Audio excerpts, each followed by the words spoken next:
In the year 1848, there was a stirring unrest in the heart of West Africa as the ashes of rebellion ignited in the Gold Coast, present-day Ghana. The winds of change swept through the region, heralded by a man named Kwame Nkrumah, a leader inspired by the cries for independence echoing across the continent. As the sun rose that fateful Monday morning, the grievances of enslaved Africans grew more pronounced. Families torn apart and lands seized had created a legacy of suffering under colonial rule. Nkrumah, fueled by a vision for freedom, rallied the people, tapping into the shared pain and yearning for liberation. Rumors had spread for weeks, whispering of strategies, of uniting local tribes under a single banner. Tension was palpable.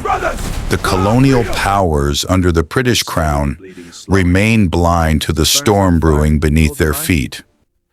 Nkrumah organized a meeting of leaders from the Asante Confederacy in anticipation of a coordinated uprising. They shared stories of resilience and hope, kindling a spirit of defiance that had lain dormant for too long. The British authorities, however, caught wind of these plans and responded with brutal crackdowns. The turning point came on a humid afternoon in August, when a group of armed rebels, emboldened by Nkrumah's leadership, seized control of a British fort, marking the beginning of a larger insurrection. The firefight echoed throughout the countryside, the clash of gunfire painting a vivid picture of struggle. Farmers put down their tools. The old and young stood shoulder to shoulder, determined to reclaim their freedom.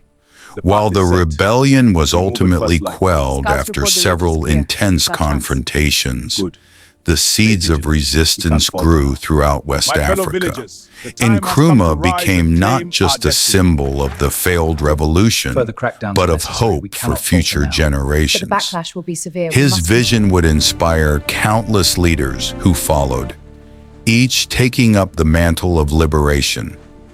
This dramatic struggle of 1848 was a pivotal moment, and though met with oppression, it laid the groundwork for a more unified and determined fight for independence that would resound in Africa for years to come.